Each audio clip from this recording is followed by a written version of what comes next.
Famille avec Jésus présente Joug inégal, deuxième partie. Notre texte de méditation se trouve dans Deutéronome 22:10. Tu ne travailleras pas avec un bœuf et un âne. Dans le sujet précédent, nous avons abordé le lien entre le joug inégal et toute association inappropriée qui nous soumet et nous empêche de développer notre spiritualité. Le texte du Deutéronome présente un modèle de disparité sociale qui ne fonctionne pas correctement. Aujourd'hui, nous aborderons l'utilisation la plus courante du joug inégal, le mariage. Pour que le mariage soit conforme à l'idéal divin, un croyant doit épouser un autre croyant. La Bible montre que lorsque Dieu unissait directement un homme et une femme par le mariage, tous deux étaient croyants.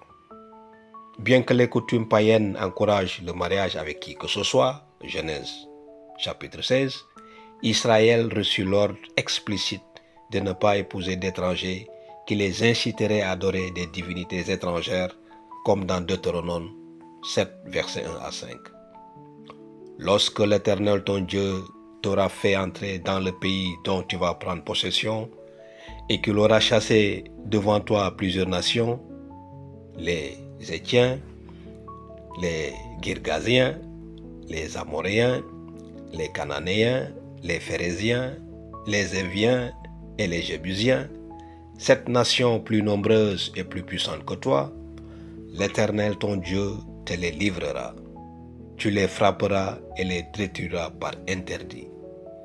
Tu ne concluras pas d'alliance avec eux. Tu ne les prendras pas en possession. Tu ne contracteras pas de mariage avec eux.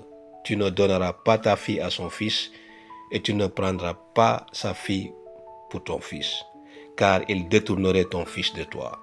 Ils serviront d'autres dieux. La colère de l'Éternel s'enflammera contre toi et il te détruira promptement. Nous trouvons plusieurs autres textes qui montrent qu'il faut éviter toute action provoquant l'union conjugale d'un croyant avec un non-croyant. Ainsi, il est vrai que dans 2 Corinthiens 6,14, l'exhortation de Paul est de se séparer de toute union avec le paganisme en général, et qu'elle n'a pas été écrite exclusivement pour le contexte matrimonial. Cela ne signifie pas que le principe tiré de ce texte ne s'applique pas aux relations amoureuses ou au mariage. Il s'applique et en constitue l'objectif principal. Le même mot de joug est lié au mariage, car le mot espagnol consulté signifie précisément partager le même joug avec une autre personne, comme c'est le cas entre mari et femme dans le mariage. C'est pourquoi le lien conjugal étant un partenariat qui vise une coexistence saine et heureuse, se distancer d'un joug inégal est pertinent et nécessaire à la réussite amoureuse. Une pensée inspirée nous dit « Aucun autre principe n'a été prescrit plus strictement par Dieu.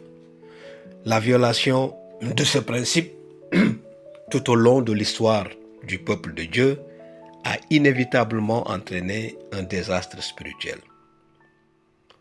Au sein d'une société emportée par les courants libéraux et confrontée à ce que l'on appelle la violence religieuse, dont les auteurs méconnaissent l'éthique biblique, le texte de 2 Corinthiens 6,14 revêt une pertinence capitale, comme un avertissement pour les croyants des dangers de se mettre sous un joug inégal, menaçant leur mode de vie ou leurs croyances religieuses.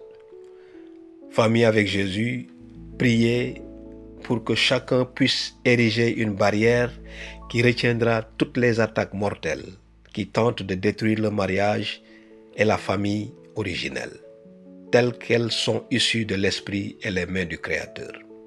Et que chacun de nous recherche un joug qui nous aidera à nous rapprocher du Christ. Priez Dieu pour cela.